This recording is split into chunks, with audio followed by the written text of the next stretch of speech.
I want you to imagine just for a second that you are building a neighborhood. Like actually building one from the ground up, Right, exactly. Not in a video game simulator, not, arranging little wooden pieces on a tabletop. I mean, a literal physical neighborhood. which is a massive undertaking. Oh, for sure. You've bought the acreage, you're looking at blueprints, you're scheduling the concrete pours. Yeah, Now, usually when people build neighborhoods, they are thinking about community, right? sure. Yeah. Sure. Property values, school districts. Exactly. Maybe building a nice, quiet cul-de-sac for young families or whatever. But I want you to imagine that you are designing and building this entire secluded neighborhood specifically to house 30 of your own romantic partners. It's just, it's hard to even wrap your mind around. 30. I mean, it sounds absolutely wild. It sounds like the plot of I don't know, like a high budget, surreal, dystopian movie where the villain has just completely lost touch with reality. It really does. It sounds like pure fiction. But believe it or not, this is the actual literal starting point of the source material we are diving into today. And what makes this audio so jarring Mm, um, isn't just the sheer scale of his lifestyle or, the massive financial resources it took to pull it off. right. It's his brutal honesty about why he built it. We are looking at one of the most fascinating case studies in human behavior, ego, and eventual self-awareness that I think we've seen in a really long time. I completely agree. And welcome to today's deep dive, by the way. We are jumping right into the deep end here because the audio we are unpacking today is just incredibly raw. Yeah, it really is. It's this unfiltered conversation between a man looking back on this massive empire he built, and he's talking to an interviewer and guide named Dominique. Right. And they're tracing this profound personal pivot. Exactly. We are going to follow this man's journey from the extreme performative excess of a lifestyle that he actually eventually labels shallow masculinity. Which is such a great phrase. It really is. All the way from that to this radical realization about finding true leverage by choosing peace. We're going to explore why settling down doesn't actually mean settling. Which is a super countercultural idea, especially in the context of the circles he was running in. Definitely. The audio clip is titled From 30 Concubines to Marriage, A Man's Growth. And to you listening right now, we just need to be clear about our mission here today. Yeah, good point. We aren't here to moralize or just gawk at the shock value of his past. Right. We're not just pointing and staring. Exactly. Yes, the numbers are staggering. The setup is extreme. But the true value of this source material is extracting that rare, honest self-analysis. It's a man who suddenly realizes that the vast physical empire he built for himself was, in reality, a mental and emotional prison. Yeah, it's an exploration of what happens when you get exactly what society tells you should want on the absolute largest scale imaginable, and you realize it's entirely the wrong thing. So the clip starts, and the speaker is just talking casually to Dominique, and he just drops this bombshell. It's out of nowhere. Yeah.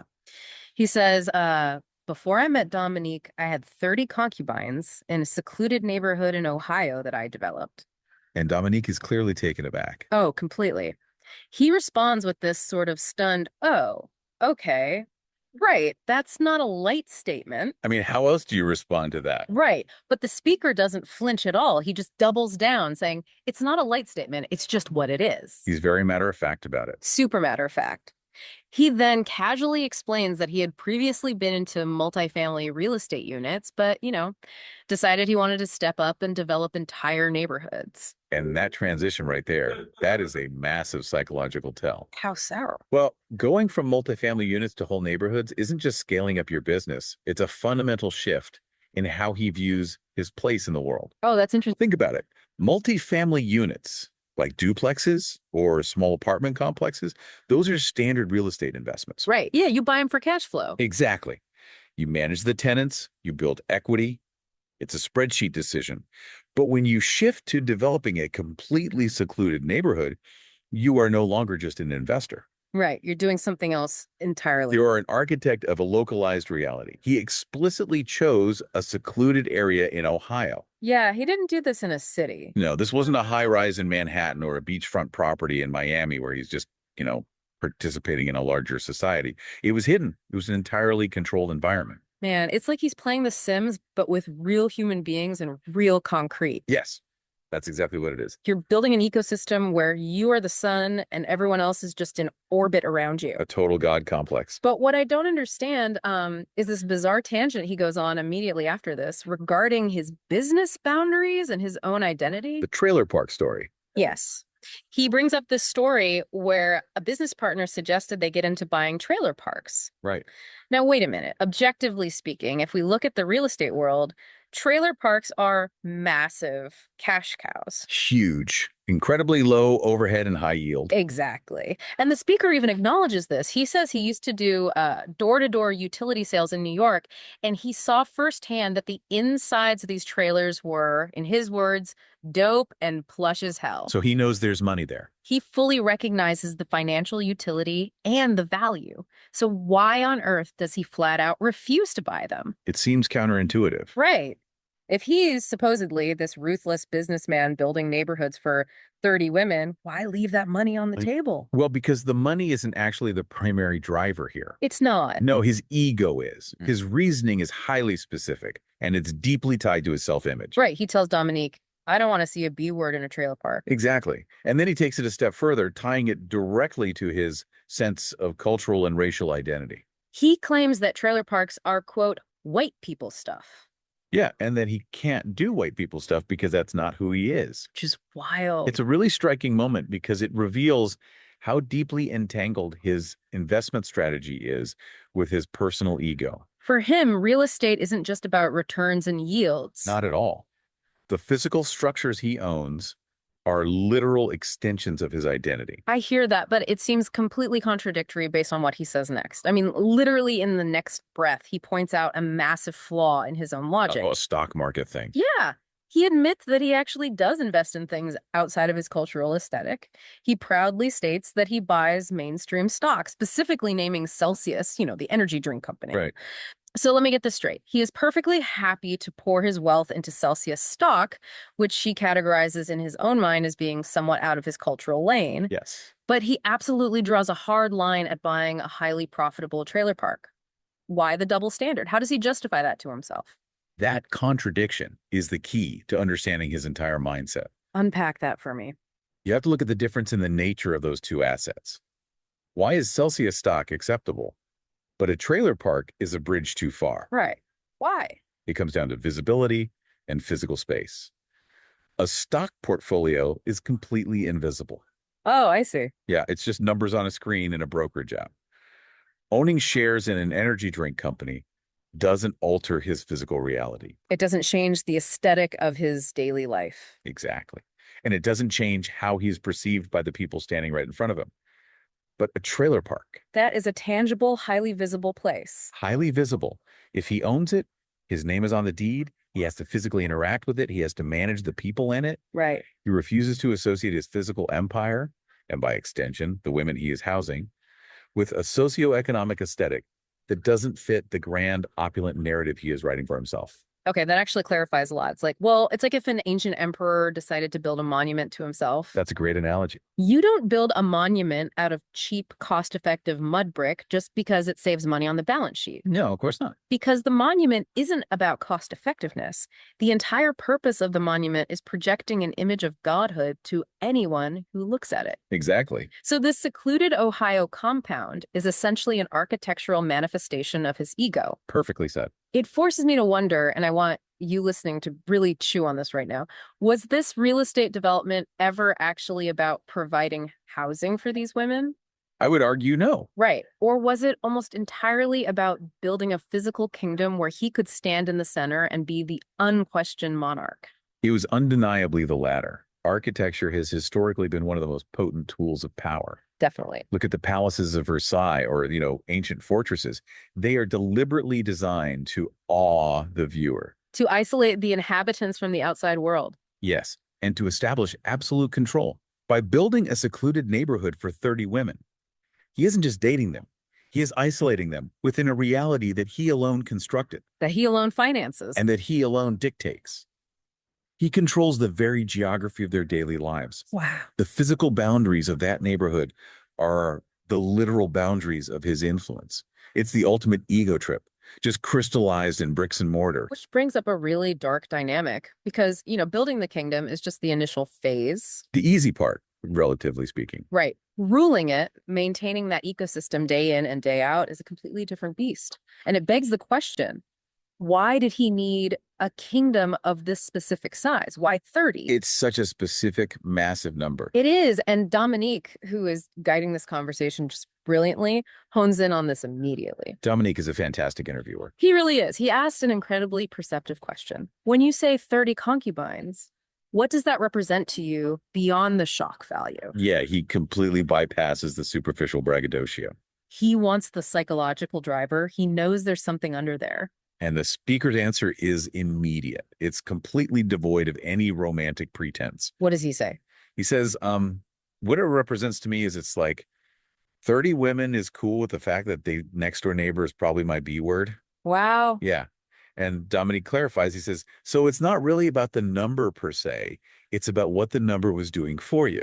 And the speaker agrees. He does. And they both simultaneously land on the exact same two words to describe the feeling. Dominique says power, and the speaker says control.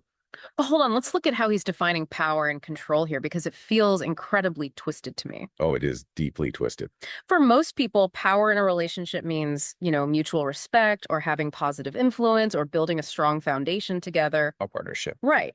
But for this man, at this specific time in his life, leverage and power had absolutely nothing to do with the quality of his connections. Nothing at all. It seems like leverage was measured exclusively by his ability to maintain blatant, undeniable proximity without any of these women sparking a rebellion. That is exactly the metric he was using. The fact that these women lived right next door to each other wasn't some sort of unfortunate logistical hurdle he had to overcome. It wasn't an accident. No, it was the entire point of the exercise. The proximity was the flex. Right. The proximity was the flex. Think about it. Mm. If he had 30 partners scattered across different cities, like one in New York, one in LA, one in Chicago, it wouldn't have scratched the same psychological itch. It wouldn't have fed the ego in the same way. Exactly. He needed them right next door to each other so that he could see them seeing each other. Fully aware of the situation. Fully aware, and yet still choosing to stay in his orbit. That is a terrifyingly deep need for validation. It is. It's like he was running a psychological experiment on his own life, Just testing the absolute limits of human tolerance just to prove he could. Which is incredibly destructive. But no one operates like that without some kind of internal justification. Right? They always have a story they tell themselves. Exactly. Nobody wakes up and says, I'm going to be a sociopathic manipulator today. We all create narratives to sanitize our most extreme behaviors. So how was he justifying this to himself at the time? He relied heavily on one of the oldest, most ingrained societal archetypes available to men, the narrative of the provider. Oh, interesting. Yeah. When Dominique asks how this setup made him feel at the time, the speaker says, it made me feel like, you know what? I'm handling business. I'm going to grind. I'm going to go get it.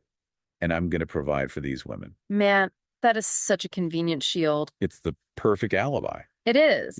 Because society historically equates the ability to provide financially with total success. And often we even equate it with moral goodness. We do, yeah. If a man is out there handling business, if he's grinding, if he's paying the mortgages and keeping the lights on, society has an incredible tendency to just look the other way when it comes to his interpersonal failings. We absolutely do. We give good providers a massive moral hall pass. A huge hall pass. And he weaponized that hall pass. The grind became his absolute defense. Right. It allowed him to construct a mental framework where he wasn't a manipulator running a bizarre psychological experiment. He was just a hard worker. Exactly. He was simply a very hard worker who deserved the spoils of his labor, however extreme or unconventional those spoils might be. It's a trap we see constantly, don't we? All the time, especially in highly competitive, hyper-capitalist, or heavily patriarchal environments. There is this pervasive idea that you can substitute financial provision for emotional presence. Or ethical behavior, or basic respect. He used his work ethic to mask a massive emotional void. It's the ultimate transactional mindset. I pay for the concrete you live on, therefore I own your compliance. That's exactly it. But the reality of actually living that way, it has to be excruciating. Exhausting. I want to bring in an analogy here. I was thinking about this. Imagine someone trying to spin plates on those long wooden sticks. Have you ever seen that variety act? Oh, yeah, like at a circus or a talent show. Right. If you have one or two plates, you can actually look at them. You can admire the painted patterns on the ceramic. You can enjoy the rhythmic act of spinning them. You can be present in the moment. It's manageable, enjoyable, even. But if you decide, purely for the sake of your own ego and to impress the audience, that you need to spin 30 plates all at once, you aren't actually enjoying any of the plates anymore. Not at all.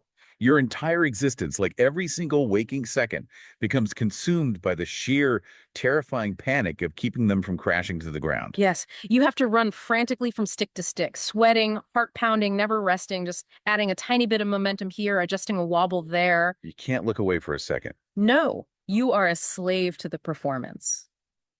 Which makes me wonder, and this is a core question here, was he actually leveraging his power to enjoy his life? Or did his pursuit of total control actually turn him into a captive employee of his own lifestyle? That is the crucial insight of this whole situation. He thought he was the master of the universe. The undisputed king of this Ohio neighborhood. But in reality, he was a hostage to the massive logistical nightmare he had created for himself. He really was. He was trapped in a perpetual, exhausting cycle of plate spinning. The neighborhood he built wasn't just a physical prison for the women he isolated there. It was prison for him, It too. was a psychological and administrative prison for him. He may have been the warden, but the warden is still confined to the prison walls Right, he still has to walk the cell blocks every single day. every single day. Which brings us to the inevitable breaking point, because no one can spin 30 plates forever. It's mathematically impossible to sustain. Eventually, the facade of the grinding provider is going to crumble under the sheer logistical, biological, and emotional weight of reality. And this is where the audio gets profoundly introspective. Yes, Dominique asks him a question that just cuts right to the bone. What does he ask? He says, when you look back on that now, what truth do you hear underneath that? Wow. He's asking the speaker to bypass all the ego. Exactly. Bypass the money, bypass the real estate, and look at the absolute foundation of his actions. And the speaker's response is astonishingly blunt. What does he say? He says, I hear shallow masculinity. I mean, the self-awareness required to say that out loud cannot be overstated. It's huge. Think about what he is doing in that moment. He is looking at his own past, a past where he achieved the absolute pinnacle of what a certain toxic, hyper-competitive culture tells men they should desperately want. Right. He had the compound, the wealth, the women. He had it all. And instead of glorifying it, he looks at that sprawling empire and labels it shallow masculinity. It's shocking because most people, when confronted with the extremity of their past choices, especially choices that fed their ego that much, they double down. Oh, they defend it to the death. Right. They defend it to protect their current sense of self. They'll say, you just don't understand. I was a legend. I was a king. I was operating on a level you can't comprehend. They rationalize it. But he doesn't do that at all. He completely dismantles his own myth. He takes a sledgehammer to his own monument. Which requires a tremendous amount of internal security in his present state to so completely invalidate his past metric of success. For sure. And I really want to unpack this specific term he uses, shallow masculinity, because it is an incredibly precise and apt phrase. Get into it. Think about the dimensions of his life at that time. It was incredibly wide. It spanned 30 different people, multiple properties, immense financial output, constant movement. A massive surface area. Right. But it had absolutely zero depth. Wide, but no depth. It's like a puddle that's a mile wide, but only a quarter-inch deep. Exactly. It was a performance of manhood based entirely on quantifiable surface level metrics. He was literally keeping score. He was measuring his worth by the numbers of partners, the acres of real estate he developed, the sheer dollar amount he provided. But true masculinity, or frankly, just deep human maturity in general, regardless of gender, requires depth. It requires vulnerability. Yes, it requires genuine connection, empathy, and a willingness to sacrifice for the sake of another person's internal growth, not just their physical upkeep or their zip code. He had absolutely none of that. It was entirely fundamentally shallow. And the cost of maintaining that shallow performance, of keeping all those superficial plates spinning, was astronomical. I can't even imagine. Dominique asks him very practically what it actually costs to perform at that level. And the speaker doesn't talk about the financial cost. Really? What does he say? He says it costs a lot of dumb S word, a lot of arguments. Yeah, that makes sense. Dominique remarks that it sounds exhausting, and the speaker emphatically agrees. He goes on to detail the brutal biological and emotional toll. He says, I'm grateful that I grew from the fact that I needed 30 women. That's stupid. I mean, that's 30 headaches, right? That's 30 menstrual cycles. Wow. That quote right there pulls back the curtain on the absolute hidden logistics of extreme lifestyles. It totally does. Pop culture like music videos, movies, certain internet subcultures, Mhm. they absolutely love to glorify the idea of the massive entourage. Oh, for sure. The harem, the endless rotation of casual partners. The idea of having endless options, they present it as a slick montage of luxury, ease, and constant pleasure. Like a champagne commercial. Exactly. But what they completely intentionally ignore is the mundane, excruciating reality of the daily management required to sustain it. Right. It's not a smooth, perfectly lit hip hop video. It's a frantic, hair pulling administrative nightmare. An HR disaster Yes. You aren't just dealing with 30 abstract concepts of women, you are dealing with 30 distinct, complex human lives. with real needs. And if we take that plate spinning analogy further, these plates aren't just inanimate objects that stay perfectly balanced once you spin them, they are human beings. They have bad days. Right. That means 30 sets of complex emotions, 30 bad days at work, 30 family emergencies, 30 sets of needs, insecurities, and expectations that are constantly intersecting, colliding, and demanding attention. Especially since you put them all right next door to each other. The friction of keeping those lives from violently crashing into one another would be deafening. The emotional bandwidth required just to put out the daily neighborhood fires would leave you with absolutely nothing left in the tank for yourself. Let alone for experiencing actual joy. He thought he was buying ultimate freedom with his wealth, but he actually purchased the ultimate administrative burden. He became a manager. Yeah, and the reference to 30 menstrual cycles is crass, yes, Yeah. but it highlights a very real, very unglamorous biological and emotional rhythm that he forced himself to manage and navigate. It grounds the whole thing in reality. It does. He was trying to synchronize the chaotic, wildly complex lives of 30 different people into a singular, orderly orbit around his own ego. Which is impossible. It is. Yeah. And the gravitational force required to maintain that orbit simply tore him apart from the inside out. The sheer friction of all those arguments, all the dumb stuff he mentions, it doesn't just make you tired. No, Yeah. it But bankrupts your soul. I think everyone listening right now can relate to this on some level, even if they aren't managing an Ohio compound. For sure. Think about how exhausting it is just to manage a group chat with 3 of your friends trying to organize a dinner. Oh my gosh, yes. It's impossible. Right. Someone's upset, someone has dietary restrictions, someone is running late. Now multiply that baseline human friction by 30. Add romantic jealousy, financial dependency, and physical proximity. It's a recipe for total mental collapse. Exactly. So this sheer bone-deep exhaustion forces a massive reevaluation. He hits a wall. He does, because if having it all or having 30 times it all makes you utterly miserable, what does actual fulfillment look like? Right. Where does a person who has lived at the absolute fringe of excess look for a new blueprint? Because he can't go back to the multifamily units and the neighborhood concept failed. This is where the conversation takes a fascinating turn. Yeah, Dominique asks him what the current version of himself would say to that past, exhausted version. What is the ultimate advice? And the speaker's advice to his past self is incredibly simple, but it represents a total paradigm shift. What does he say? He says, bro, it ain't worth it. Go get you one. Yeah. One bad B word is worth 1,000 of them. One is worth 1,000. Yeah. That is not just a change in strategy. That is a complete rewiring of his mathematical understanding of value. It's a totally new equation for him. But what's really interesting to me is the cultural touchstone he uses to illustrate this epiphany. Oh, this part is fascinating. It is. To explain his new mindset, he points to Kanye West. Of all people. Right. He talks about Kanye's incredibly chaotic, highly publicized relationship history, being married to Kim Kardashian, the divorce, getting a new partner, the constant rumors, the endless, exhausting tabloid cycle. It's a lot. But the speaker cuts through all of the noise, all of the drama, and zeroes in on his ultimate takeaway from observing Kanye. He says, all I know is the guy is married. You know what I'm saying? And that's what I like. I'm like, bro, I want to be married. We really need to analyze why he chooses Kanye West as his benchmark here. Please do, because it seems strange at first glance. It's a very specific and revealing choice. Yeah. He isn't looking at Kanye as a model of moral perfection or even as an example of relational stability. No, Kanye is famous for his erratic behavior. Exactly. But the speaker views Kanye as a peer in a very specific structural sense.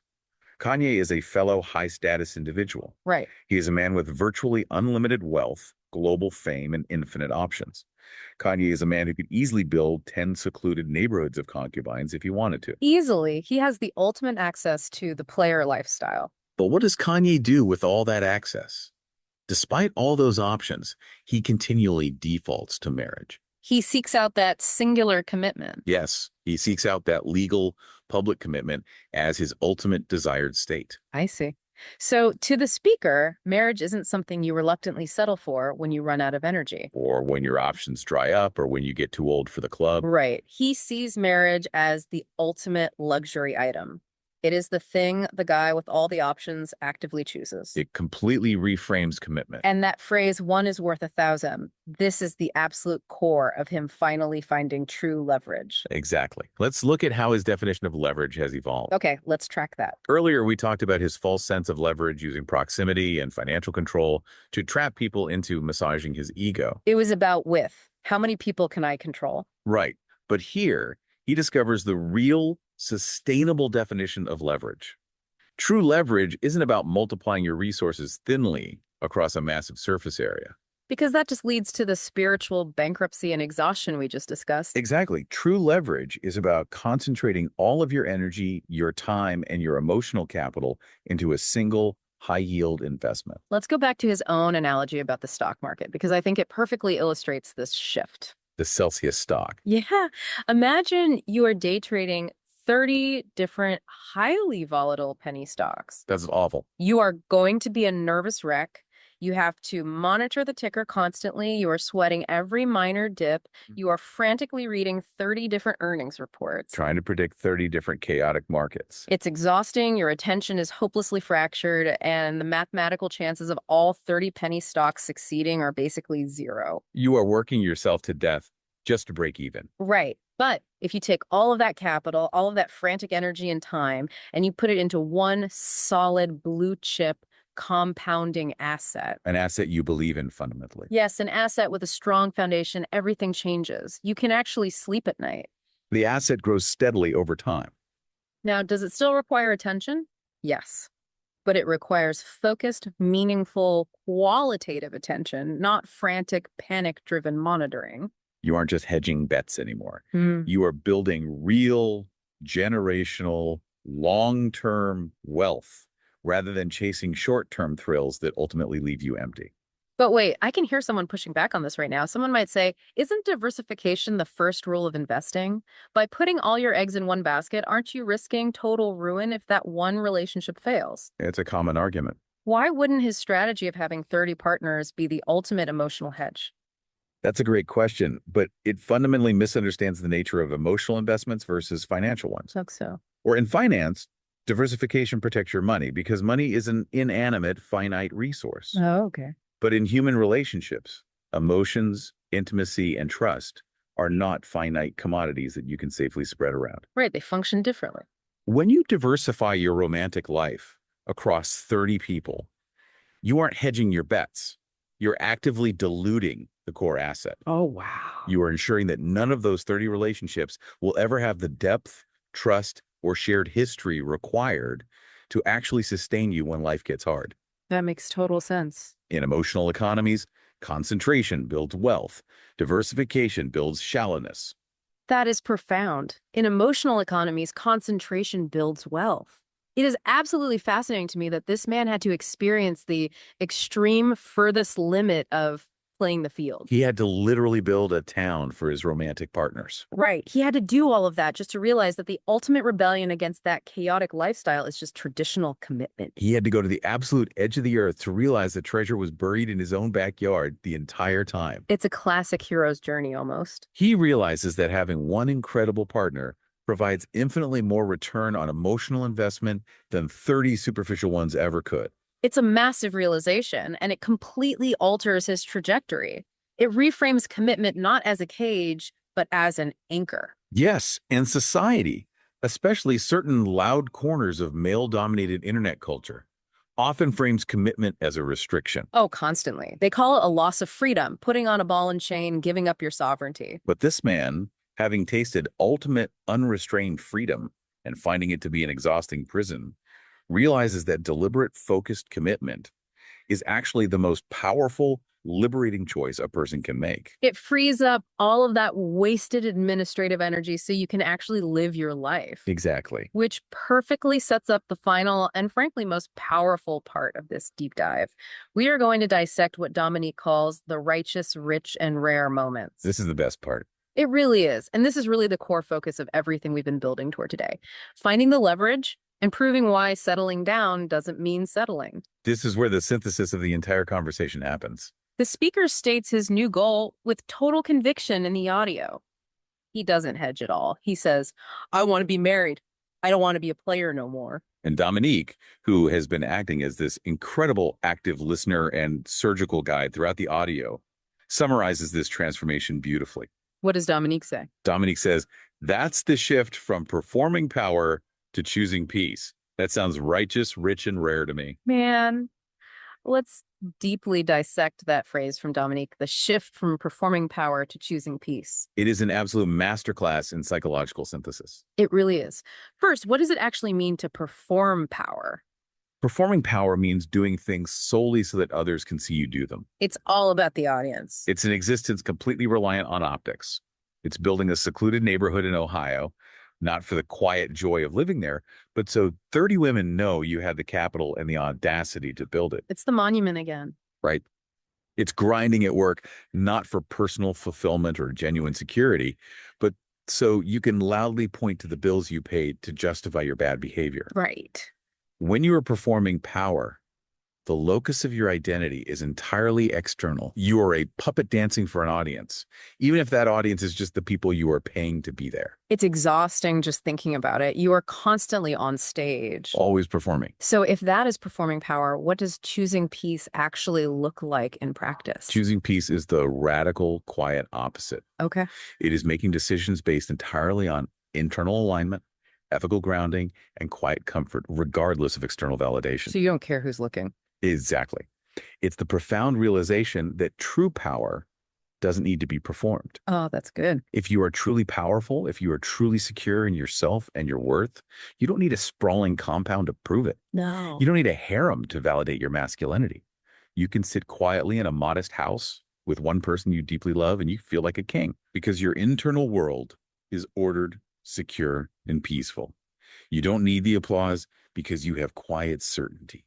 This dives right to the heart of why settling down doesn't mean settling. And I really want you, the listener, to grasp this right now. It's a vital distinction. It is, because there is a pervasive narrative in our culture that leaving the player lifestyle or giving up on wild, youthful excesses is a form of defeat. Yeah, it's seen as a surrender to aging. Right. A white flag waving that says, I'm too tired to party anymore. I guess I'll just settle for this boring domestic life. The culture tells you that you are tapped out, that your best days are behind you. Which is such a toxic lie. But in this conversation, and through Dominique's lens of righteous, rich, and rare, it is framed as the exact opposite. It is framed as the ultimate victory. Yes, it is not a resignation. It is a graduation. A graduation, I like that. You aren't giving up the game because you are losing. You are walking off the field because you finally realize the game itself is rigged to make you miserable. You're just done playing. You are graduating from a chaotic, exhausting system of metrics that don't matter, like body counts, square footage, visible dominance, and ascending to a state of clarity. Right. When you settle down from a place of self-awareness, you aren't settling for less. You are settling into yourself. Settling into yourself. They're anchoring into something real. That is why Dominique calls it rich. True wealth is having a peaceful mind. And Dominique makes another crucial point right before the end of the clip, doesn't he? He does, yeah. He notes that the speaker's growth isn't about achieving some state of saintly perfection. It's about achieving clarity. And the speaker replies, is just the truth. It's the realest word I ever heard. This is vital because it redefines how we measure personal growth. Right, because we tend to expect perfection. We do, but growth is rarely a sudden, magical leap into flawless, ethical saintliness. We are messy creatures. Very messy. True growth is exactly what we witness in this audio. It is the ability to look at a past version of yourself, a version that may have been toxic, intensely selfish, or profoundly misguided, at acknowledging what drove you without making excuses. Taking accountability. It's identifying the deep insecurity or the pathological need for control that fueled your actions and doing it without flinching. Which is so hard to do. It is incredibly hard. Yeah. And then crucially, it is actively, deliberately choosing a different, healthier metric for success moving forward. He's drawing a line in the sand. The speaker isn't pretending he was a saint. He's in erasing his past. He is just crystal clear on why he never, ever wants to be that past version of himself again. That clarity is the rarest thing of all. Exactly. Righteous, rich, and rare. And as Dominique says in the clip, I think that's where we end the show today. It is a perfect, incredibly strong landing for their conversation, and it leaves us with an immense amount of philosophical and practical material to reflect on regarding our own lives. It really does. It serves as a stark, unforgettable reminder that the loudest, most ostentatious displays of success or power in our world are very often camouflage for the deepest, most profound exhaustion and emptiness. So let's briefly synthesize this incredible arc we've just traveled with our listeners today. Good. We started with a man detailing his secluded Ohio compound, a literal physical monument built to house 30 partners, all driven by a desperate need for what he called power and control. The ego unchained. Right. We watched him use the societal excuse of being a provider to mask his extreme need for dominance and proximity. But then we heard him confess to the sheer administrative, biological, and emotional bankruptcy of that shallow masculinity. The endless arguments. The pure exhaustion of frantically spinning 30 plates to maintain an illusion. And out of the ashes of that total exhaustion came the epiphany. The Kanye catalyst. Right. Catalyzed by observing peers like Kanye West, he realized the ultimate mathematical truth of human connection. One true, deep partnership is worth 1,000 superficial ones. One is worth 1,000. He discovered that true leverage isn't spreading yourself thin to command an audience, but concentrating your life into a singular, meaningful bond. He made the conscious, difficult shift from performing power for the world to choosing peace for himself. Which is the whole point. Now, I know what you, the listener, are probably thinking right now. What are they thinking? You are probably listening to this on your commute or while doing the dishes thinking, well, this was a wild, entertaining ride, but I definitely don't have a secluded Ohio compound with 30 concubines. I can barely afford my rent. Right. How does this apply to me? Exactly. So how does any of this apply to me? But I promise you, the core lesson of this deep dive applies to absolutely everyone, regardless of your tax bracket or your relationship status. Because we all have our own version of the Ohio compound. We do. The scale might be smaller, the budget might be tighter, but the psychological mechanism is identical. We all have areas in our lives where we substitute volume for quality because we are trying to perform an identity for someone else. Think about it. Maybe for you, it's not romantic partners. Maybe it's your calendar. Oh, that's a big one. Are you that person who says yes to 30 different committees, volunteer groups, and social obligations? The person who's always busy. Right. Are you running yourself absolutely ragged, sacrificing your sleep and your sanity just so people in your community see you as indispensable, highly involved, and powerful? It's the same plate spinning. It is. Are you substituting the sheer volume of your commitments for the quality of your actual presence? Are you performing the power of being busy when what you really crave is the peace of a free afternoon? Or maybe you see this dynamic in your career. Let's hear it. Are you relentlessly chasing a specific title or a specific salary bracket? Are you working 80 hours a week, grinding away your physical health and your primary relationships solely because of how that VP title looks on LinkedIn or to your former college peers? Ouch. Yeah. Are you performing power in the boardroom, projecting dominance and control while your internal life is completely bankrupt of peace and your stress levels are off the charts? Are you using the excuse of being a provider for your family to justify never actually being home to see them? Exact. It's the exact same justification the speaker used. Or maybe it's your social circle. This is a huge one in the age of social media. Oh, absolutely. Do you have hundreds of superficial acquaintances that you constantly have to maintain appearances for? Are you spinning the plates of curating an image for a massive audience, but when you are actually having a breakdown at 2 a.m., you realize you have no one you can actually call? Wide, but no depth. The human tendency to build monuments to our own ego, to measure our worth by how many plates we can spin and how many people are looking at us, is universal. It's human nature. The scale might be different from the man in our audio today, but the mechanism of seeking shallow validation is exactly the same. The real challenge, the righteous, rich, and rare challenge, is finding the courage to look honestly at whatever empire you've built, Big or small. big or small, Mhm. professional or social. You have to ask yourself, is this empire serving me or am I serving it?